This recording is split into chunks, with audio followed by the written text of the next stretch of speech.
actuellement chirurgien orthopédique installé en Martinique et depuis 2012 installé en libéral en clinique privée.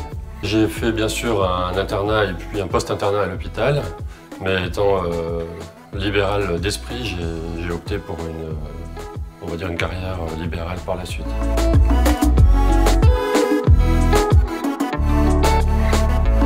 Il y a beaucoup de choses auxquelles on n'est pas préparé en arrivant dans le monde libéral, notamment la gestion d'un cabinet, la comptabilité, les problèmes administratifs et juridiques que ça engendre.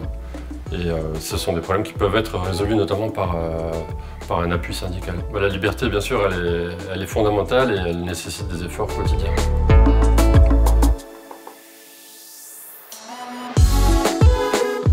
La FMF, c'est un syndicat pluricatégoriel et c'est un syndicat qui défend activement les médecins avec une cellule juridique qui est très forte et très compétente. La FMF est un syndicat qui est libre de ses choix puisqu'il ne présente aucun conflit d'intérêt, que ce soit avec l'industrie pharmaceutique ou avec le monde des assureurs. C'est un enjeu important de pouvoir librement décider de ses choix.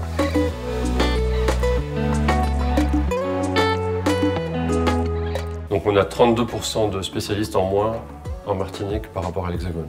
À ma connaissance, tous les chirurgiens sont installés en secteur 2, dans le monde libéral. C'est une obligation pour pouvoir exercer convenablement puisqu'on doit payer les techniciens qui viennent réparer le matériel, importer du matériel, payer des taxes que ne paye pas l'hôpital. Bien sûr, cette inégalité constitue un frein à l'installation des jeunes confrères. On creuse encore plus le désert médical actuel. Ce qui est en décalage avec la population, avec un taux de CMU qui avoisine les 20 à 25%.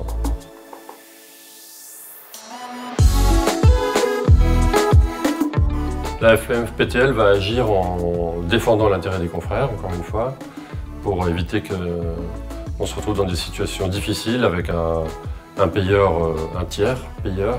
Déjà actuellement, quand on cote 2 actes, le deuxième acte est seulement remboursé à 50%. Donc ça, c'est un mystère. Pourquoi? On va respecter, bien sûr, les décisions des sociétés savantes. Je parle pour l'orthopédie.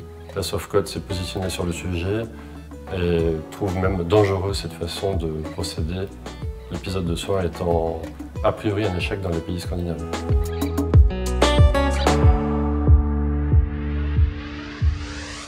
Défendre les confrères, c'est pas simplement défendre les médecins, c'est défendre la profession et défendre de fait les patients, leurs conditions de prise en charge, de sécurité, d'accueil et surtout optimiser les soins et rendre un soin bien sûr plus accessible et de meilleure qualité.